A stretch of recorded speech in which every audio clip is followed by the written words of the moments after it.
Hello, weirdos. I think that was too fast. Was it? Yeah, because I was pulling my hand back. Oh, okay. Try again. Hi, weirdos. Hi. How are you all? We hope you're doing well. We're getting toward the end of our semester. This is like the giddy, weird time. It's the depressed. You can be giddy and weird. I'm getting depressed. Oh, sad. I know. Okay. I had staved it off for weeks, months, through thick and thin, as you know. Yeah. But now suddenly I'm starting to fall apart. I think that the hard part about this year is that Thanksgiving is so late. Thanksgiving's late, but then Christmas kind of seems to come early. Yeah, it's the calendar. We're all off. Who can explain it? Guess what? To our listeners, viewers, friends, participants, you all may be thinking to yourself, Dr. Brian Doak is so talented, and he is. He's a talented writer and an artist and a teacher. But guess what? I found one thing that you are really bad at. Oh, no. So bad. there are many. My mind is reeling with the possibilities here. I'm going to say it. You are so bad at promoting your own work. Oh, yeah. Today, I want to ask Dr. Brian Doak to reflect on his brand new book on Oxford University Press, very fancy press, called, there you go, Heroic Bodies in Ancient Israel. There it is. Evocative title, provocative cover. I really like the cover. You designed? I designed the cover. See? I designed the cover in a sense. I made suggestions for it and approved it. And to me, okay, this is important. Okay, Neat. I have 7 books, one forthcoming, and now this is the most recent. The thing I'm the most proud of the books is the covers. I've been involved in every cover process, and the cover. Oh, I don't know how you managed that. I didn't get to choose mine, and it was not fun. The cover is everything. Okay. I feel like the cover is like, because actually, now here's the thing. Oh, listeners, this is just true. This is just true. People do judge books by their covers. People judge books by their covers, and actually, most academic publications are not read by anyone. In fact, there was a major study done a couple of years ago about journal articles. So scholars, I read that. Dr. Payne has done these as well. I have done these. We do these academic journal articles, which, they go through this double-blind peer review process. It's intense. It's very intense. labor-intensive. You know how this is. They're very technical. And because now of the way that people read journal articles, it's not in print, it's online, we can actually have accurate statistics about how many people are opening those links and clicking across a lot of different formats. And it turns out the majority of peer-reviewed academic articles across all fields are read by an average of 0 people. What I remember that article, and I thought it said something like, basically the authors read them? Yeah. And that's it. The author and where I read it, it was on a social media site. The reviewer, maybe. Someone said it was the author and the reviewers, and the first comment was, that's preposterous. It's preposterous to say that the reviewers actually read the material. That's right. The people who are supposed to read it to say whether it should be published. The joke is, haha, they're not even reading it. Okay. You know what? I was just having a text conversation with a friend who, there's a joke in academic circles that usually 2 people will read this article that you write anonymously and then offer their responses. And there's a whole meme and even a Twitter account about the second reviewer is classically grumpy, right? Like the first reviewer is like, ooh, good point, significant contribution. And then the second reviewer is like, everything you say is garbage. Yeah. So, yeah, I've been a reviewer and I'm like, am I reviewer number 2? Oh, I know, you become that person. Yeah. You become that person. When you write academically, do you feel like it's like you're creatively doing a worthy thing? Are you in that kind of zone? Do you feel the joy? I feel this is how I drum up the joy. Is to say it has to be drummed up. Let's make that drum clear. it up in myself, and it is to say that I'm contributing to a guild. It's an ancient guild. I'm happy to be a part of it. Yeah. There was, for most of its existence, I would not have been allowed to be a part of it. So I feel honored. I'm participating in something that's bigger than myself. That's how I get myself through it. How about you? Now that's a narrative there. I like stories. Women being shut out and now you're back in. Right. You can drum that up. You can get a second wind on that. Second That's wind. a joke from the first season of the podcast. Cut. Go back. Yep. Okay. Anyway. It's a second wind! Okay.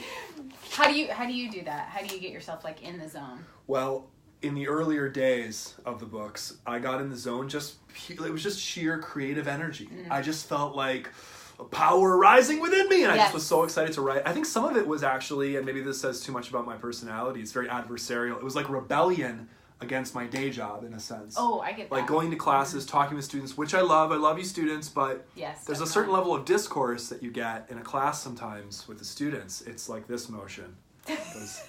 And then it's fine because that's what Except teaching... for your students this semester. They're Except all for all of them. amazing. But that's what teaching is about, Yeah. right? We're in one place, you want to Sure, go to another, but sure. it's coming... And then scholarship just felt like, oh, I get to go into my secret place. I order a single double shot espresso. That's my ritual. Nice. I don't open the screen. I drink it. I take a deep breath. And then I just write words. It was so fun. Oh, that's And good. I think the creativity that it took... I saw writing books as a creative process, like building a project. And that just felt so fun, culminating in the choice of the cover. And I just loved it. And you get to say you're an author of books. Well... Now, though, with this, it had to be... I had to really drum it up. Oh, I had really? to Because to me, this seems like, based on the title alone, Yeah. this seems like totally in keeping with that. Like it's, Yeah. it implies that this is a little bit about aesthetics. Yes. So Right. like, when you're about to publish a book, it's the responsibility of the author to give what's called an elevator speech. So a short speech that you could give in the space of an elevator ride about what this book is and why it matters. For the weirdos watching, what is the elevator pitch for this book? And now we arrive at precisely the reason why I'm bad at self-promotion. Because I don't think in elevator pitches at all. Okay. Do it. You can do it. When you read ancient texts, ancient authors almost never described the physical characteristics of the people they were writing about. They never say, his hair was brown and his blue shirt, da-da-da. They never say that.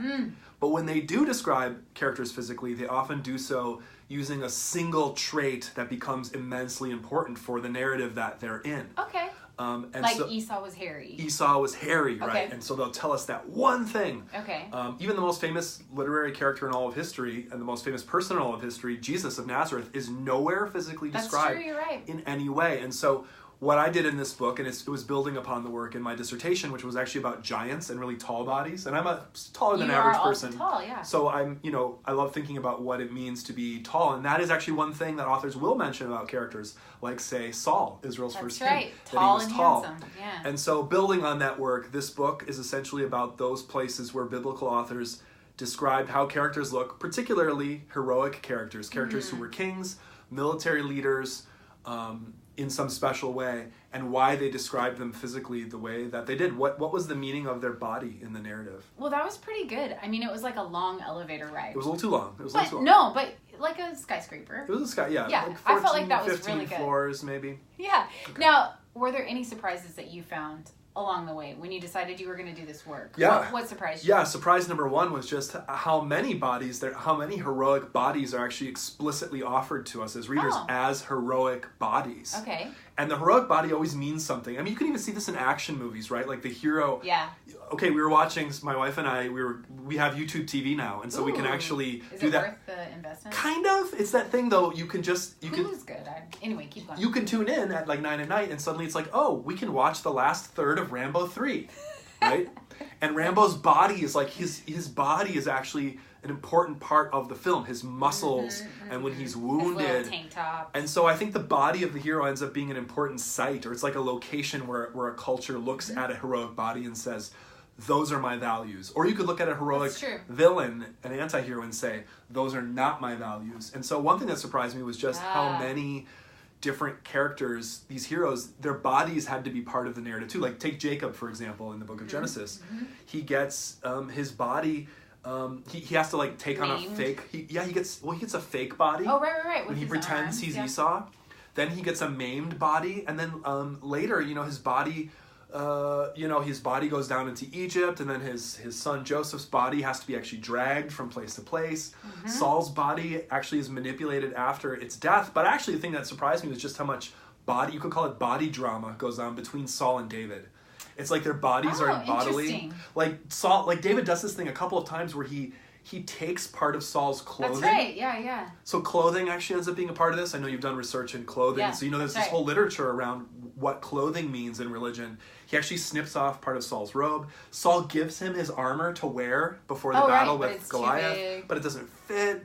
And so just to see, and in the book of Judges, for example, where almost all the characters could be considered heroic bodies of some kind, you get a lot of very gritty bodily action. The Ehud story is just grotesque bodily stuff. And so I was surprised at how much material there was. I was surprised that nobody had written about this explicitly like this before. That's great. Well, okay, I'm thinking about 100 thoughts at once, so I can tell that this is already a great topic for a book.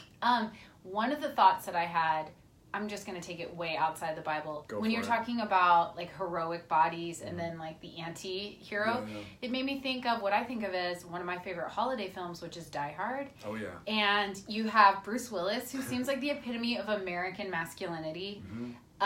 With his little tiny white tank top, I want to say. Yeah. And then... kind of greasy, a little dirty. Yeah. You know, and then yippee-ki-yay. I'm not going to say the rest of it, but it's one of the all-time great catchphrases. A classic Christmas catchphrase.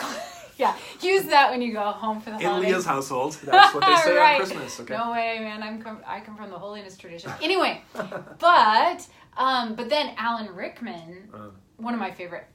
God rest his soul, one of my favorite actors of all time is the classic villain. And of course he's British. So, anyway, it just made me think about, oh yeah, you're right. Like the way that, and Alan Rickman, I want to say he's got like a mullet in the film and he's just, Anyway, I like this idea of analyzing characters through like what a culture is supposed to say about a character. Right. What do you think, like, what is the Israelite, like, what is the ideal form for them? Like, what are they celebrating? What are they not? Yeah, that's a great question. I'm not really even sure that there's a single thing. I will say that Israel does not celebrate tallness or height. That's super interesting. They don't like tall things. Is it like a way to subvert, like, they're a short nation in terms of, like, they're not a big, powerful nation? I think so. I think that has to be, I think if that's not all of it, I think that has to be a lot of it. Okay. Right. But whenever you see something going up, up, up, they're like, no. Tower of Babel. You build it up. They're like, nope, cut it down. You get giants who inhabit the land that Israel's supposed to inhabit, cut them down. Saul, I think that he's described, the very first time he's described, he's like a head taller than everyone else. I just, things don't turn out super well. It's not positive. Right. It's a sign of arrogance. And so I think the heroic cultures of the Near Eastern world, like the Assyrians, the Babylonians, the Egyptians, that's where you see metaphors of height actually extolled. Like, in Egyptian and Assyrian art, you'll see the king is just like bigger than everyone else. The king is very tall, and so Israel says no to all that. That makes sense. Okay, so I think I remember this correctly. You could correct me if I'm wrong. But I went to the British Museum. My husband and I went, and excellent. I think we saw an Assyrian gate. Yeah. And it was like so tall. Yeah, monumental. It's just monumental. These big... Especially, like, they were short people, right? Like, just because ancient people. So it must have been way taller to them even. Yeah, an average person living in the Near East might have been, 5'5", 5'6" as a male. Probably maybe female shorter, I don't know. That's what ethnographers have told us about that kind of thing. But interesting. So to even be 6 feet or 6'6", this is a fun fact for the audience about Goliath, is that in the Bible story that we read, typically in our Bibles, Goliath is 9'6", translated into feet and inches for those of us not on the metric system. However, all of the oldest manuscripts, and including the Dead Sea Scrolls when they were discovered, all say that he was actually 6'6", not 9'6". So that's not that tall, but it would seem very tall. And it's more likely to be what the original author, if you want to think of it that way, wrote. Because why would you, if you were to change a text, why would you change it from 9 feet to 6 feet and make him shorter? You'd make him bigger if you were going to go in a direction. Like a fishing story. It's a fish story. He gets bigger and bigger throughout the years. Yeah. So it was just reveling. The book was really about reveling in those kind of stories, talking about them, and it was really about the cover. Okay, well, weirdos, you can buy Heroic Bodies in Ancient Israel sometime. It's a mere $100 in hardback. Is it really? I think it is, yeah. Aww. Academic books, they're not accessible. I'm going to save up. Save your money, okay? Save your pennies. Christmas is coming. You can always ask for your single Christmas present to be an academic book that you would put on a shelf and maybe read or maybe even not read. You would read. Congratulations to my colleague and co-host. Thank you so much. See you later, weirdos. Bye.